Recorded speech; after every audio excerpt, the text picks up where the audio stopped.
Chapter 2. What is the problem? It is safe to look within. My body doesn't work.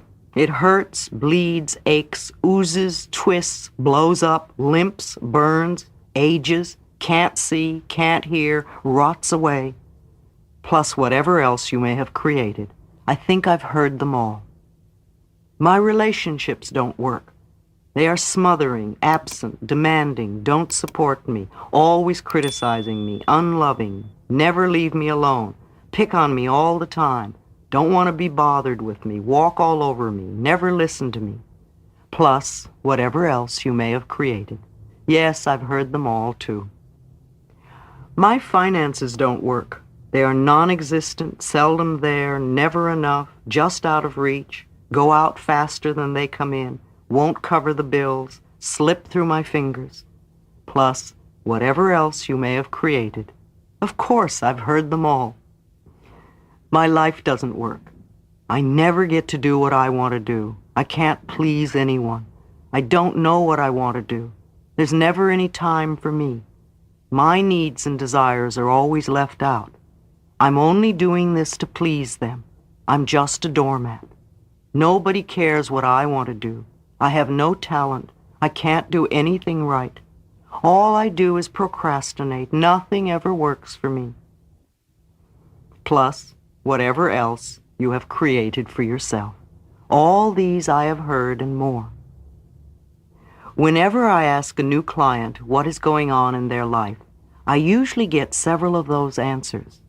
I know these complaints are only outer effects of inner thought patterns. Beneath inner thought patterns is another deeper, more fundamental pattern that is the basis of all the outer effects. I listen to the words they use as I ask some basic questions. What is happening in your life? How is your health? What do you do for a living? Do you like your work? How are your finances? How is your love life? How did the last relationship end? And the relationship before that, how did it end? Tell me about your childhood briefly. I watch body postures and facial movements. Mostly, I really listen to the words they say. Thoughts and words create our future experiences. As I listen, I understand why clients have particular problems. The words we speak are indicative of our inner thought patterns. Sometimes the words they use do not match the experiences they describe. Then I know either they are not in touch with what is really going on, or they are lying to me. Either one is a starting point and gives us a basis from which to begin. Exercise. I should. The next thing I do is to give them a pad and pen and ask them to write on the top of the page, I should. I ask them to list several ways to finish the sentence. Some people find it difficult to begin, and some have so many things to write. Then I ask them to read the list to me, one at a time, beginning each sentence with, I should. As they read each one, I ask, why? The answers that come out are interesting and revealing, such as, my mother said I should, because I'm afraid not to, because I have to be perfect. Well, everybody has to do that. Because I'm too lazy, too short, too tall, too fat, too thin, too dumb, too ugly, too worthless. These answers show where they're stuck in their beliefs and limitations. You see, I believe that should is one of the most damaging words in our language. Every time we use should, we are in effect saying wrong. Either we are wrong, or we were wrong, or we're going to be wrong. I don't think we need more wrongs in our life. We need to have more freedom of choice. I would like to take the word should and remove it from the vocabulary forever. I replace it with the word could. Could gives us choice, and we are never wrong. Then I ask them to reread the list one at a time, except this time to begin each sentence by saying, If I really wanted to, I could. This puts a whole new light on the subject. And as they do this, I ask them gently, why haven't you? And now we hear different answers. I don't want to. I'm afraid. I don't know how. Because I'm not good enough. Too often people berate themselves for years for something they never wanted to do in the first place. Or they criticize themselves for not doing something that someone else said they should do. When they can see that, they can just drop it from the should list. What a relief that is.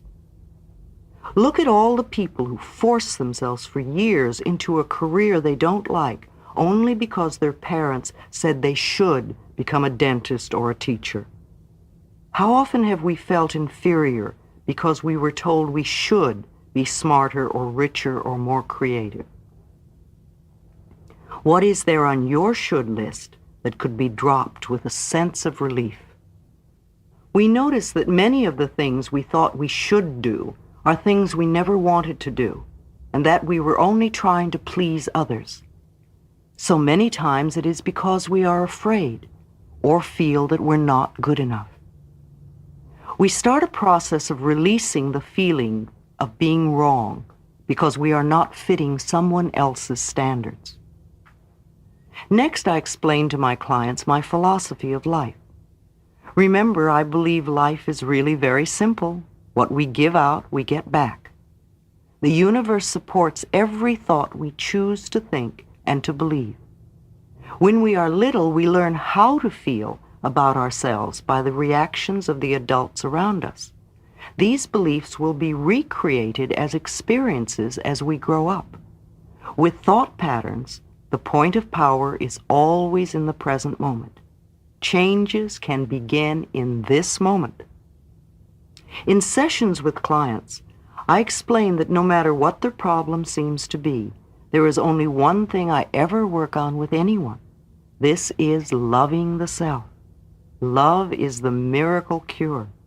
Loving ourselves works miracles. I'm not talking about vanity or arrogance or being stuck up, for that is not love. That is only fear. I am talking about having a great respect for ourselves and a gratitude for the miracle of our body and of our mind. Love to me is appreciation to such a degree that it fills my heart to overflowing. Love goes in any direction. I can feel love for the very process of life itself, the joy of being alive, the beauty I see, another person, knowledge, the process of the mind, our bodies and the way they work, animals, birds, fishes, vegetation in all its forms, the universe and the way it works. What can you add to this list? Let's look at some of the ways we don't love ourselves. We scold and criticize ourselves endlessly. We mistreat our bodies with food or alcohol or drugs.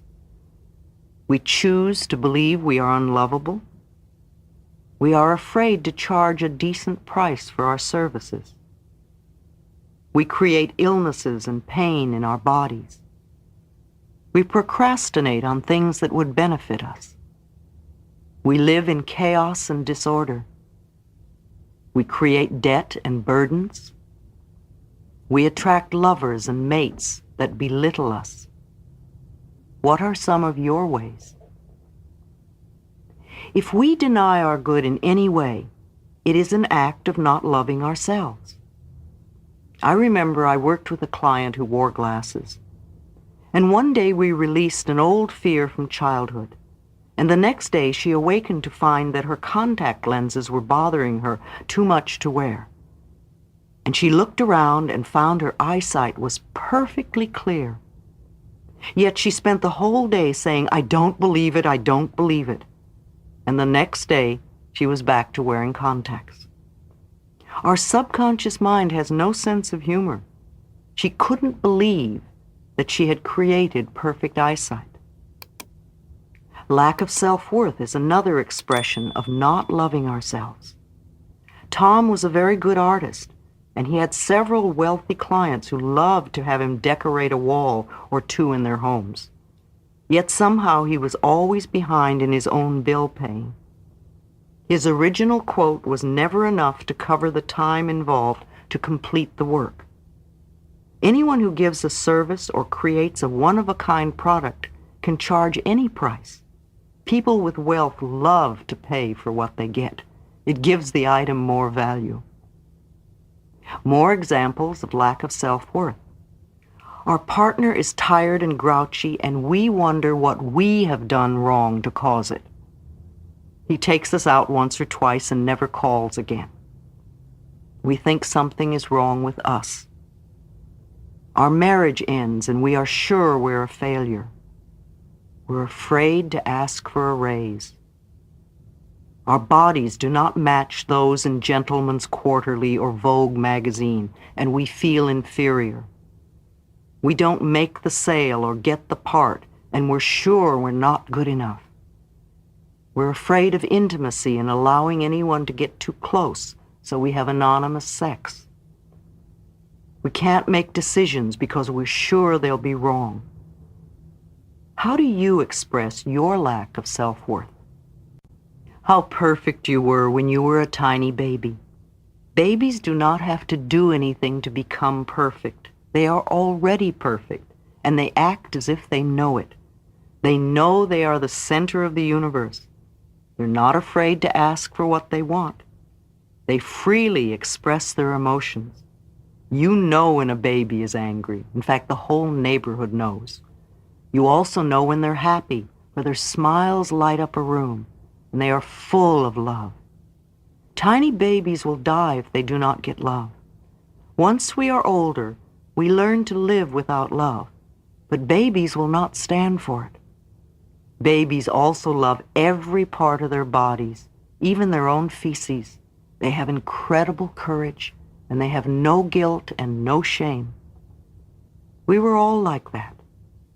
Then we began to listen to adults around us who had learned to be fearful, and we began to deny our own magnificence. I never believe it when clients try to convince me how terrible they are or how unlovable they are. My work is to bring them back to the time when they really knew how to love themselves. Mirror exercise. I suggest a mirror exercise. I ask a client to pick up a small mirror, to look into their eyes, and to say their name, and I love and accept you exactly as you are. This exercise is so difficult for many people. Seldom do I get a calm reaction, let alone an enjoyment of the exercise. Some are close to tears, some get angry, some belittle their features or qualities. Some insist they can't do it. I even had one man throw the mirror across the room. It took him several months before he could begin to relate to himself in the mirror. For years, I looked into the mirror only to criticize what I saw there. Recalling the endless hours I spent plucking my eyebrows, trying to make myself barely acceptable, amuses me now. I also remember it used to frighten me to look into my own eyes. This simple mirror exercise shows us so much. Usually in less than an hour, I am able to get some of the core issues beneath the outer problem. If we only work on the level of the problem, we can spend endless time working out each and every detail, and the minute we think we have it all fixed up, it will crop up somewhere else.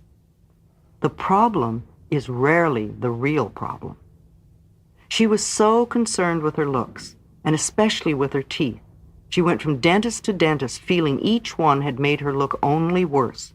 She went to have her nose fixed, and they did a poor job. Each professional was mirroring her belief that she was ugly.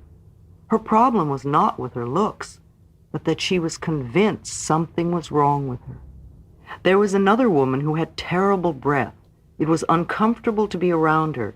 She was studying to be a minister, and her outer demeanor was pious and spiritual.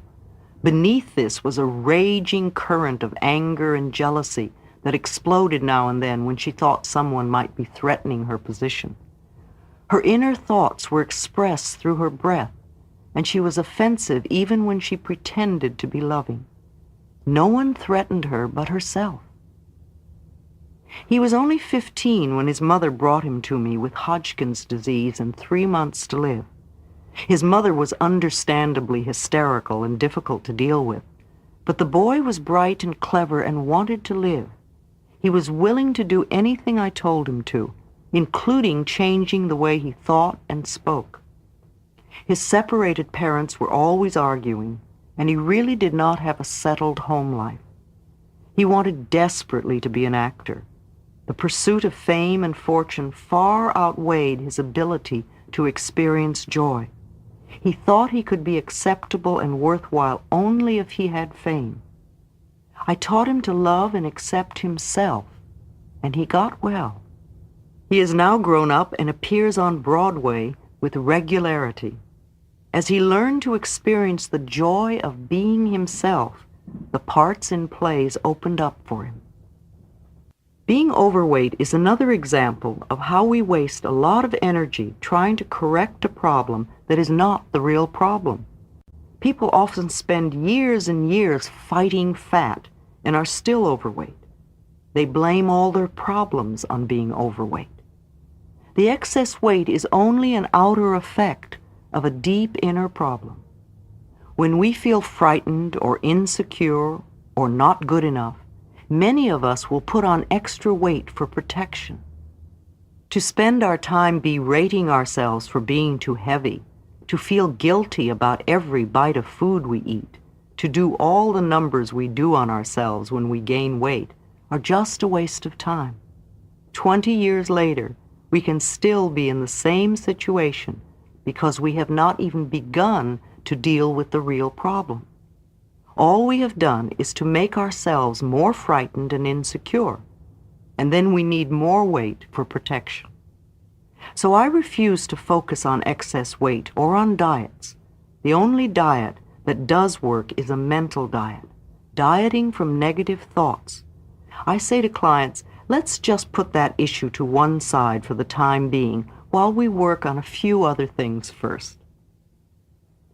They will often tell me that they can't love themselves because they are so fat, or as one girl put it, too round at the edges.